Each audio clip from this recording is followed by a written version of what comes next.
एक बार सुनो, जीवन बदल जाएगा। सत्यनारायण भगवान की लीला। भाग 1। प्रस्तावना। कलयुग में जब मनुष्य दुखों से घिर गया, देवर्षि नारद भगवान विष्णु के पास पहुंचे। नारद ने पूछा, हे प्रभु, ऐसा कौन सा व्रत है जिससे मनुष्यों के दुख दूर हो जाएं? भगवान बोले, सत्यनारायण व्रत जो भी श्रद्धा से करता है उसके सभी कष्ट दूर हो जाते हैं। भाग 2। गरीब ब्राह्मण कथा। पृथ्वी पर काशी में एक ब्राह्मण दरिद्रता के कारण निराश बैठा था। नारद मुनि ने उसे सत्यनारायण व्रत करने का उपदेश दिया। ब्राह्मण ने उसी दिन संकल्प लेकर पूजा की। भगवान उसकी सच्ची भक्ति से प्रसन्न हुए। कुछ ही दिनों में उसके घर में समृद्धि आने लगी। घोर गरीबी अब सुख में बदल चुकी थी। उसने जीवन भर सत्यनारायण व्रत करने का संकल्प लिया। भाग 3। व्यापारी और लीलावती। एक व्यापारी और उसकी पत्नी संतानहीन थे। वे दुखी रहते थे। एक दिन ब्राह्मण ने उन्हें व्रत का फल बताया। व्यापारी ने पत्नी सहित श्रद्धा से व्रत किया। कुछ समय बाद उन्हें एक सुंदर पुत्र की प्राप्ति हुई, तुंग। सत्यनारायण की कृपा से व्यापारी का व्यापार विशाल हो गया। एक दिन व्यापार के लिए वो समुद्र यात्रा पर निकल पड़ा।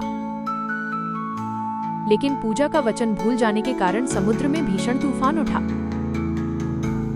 घबराकर उसने भगवान से क्षमा मांगी। प्रभु ने तुरंत समुद्र शांत कर दिया।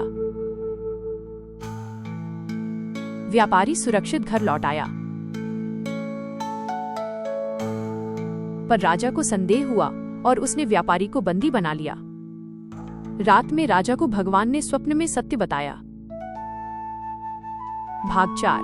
मुक्ति और व्रत। सुबह राजा ने व्यापारी को सम्मान सहित मुक्त कर दिया।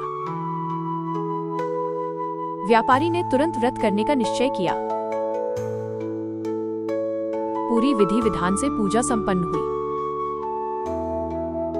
भगवान उसकी श्रद्धा से प्रसन्न हुए। फिर उसके जीवन में कभी कमी नहीं रही। भाग 5। लकड़हारे की कथा। एक बार एक लकड़हारे ने सत्यनारायण पूजा होते देखी। लोगों ने उसे पूजा का महत्व बताया। अगले दिन उसने अपनी क्षमता अनुसार पूजा की।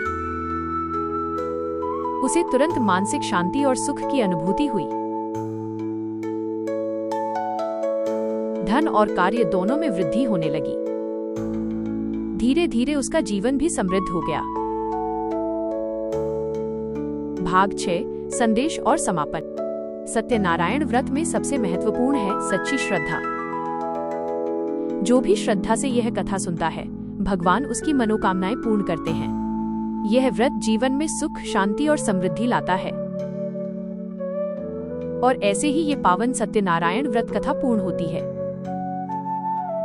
प्रसाद ग्रहण करना इस व्रत का मुख्य भाग है। कथा हमें सत्य, वचनबद्धता और श्रद्धा का महत्व सिखाती है। श्री सत्यनारायण भगवान की अनंत कृपा सब पर बनी रहे। अगर आप अपने परिवार के साथ यह कथा सुन रहे हैं तो भगवान सत्यनारायण की कृपा आपके घर अवश्य बरसेगी। कहानी पसंद आए तो लाइक, शेयर और सब्सक्राइब करना न भूलें। जय श्री सत्यनारायण भगवान।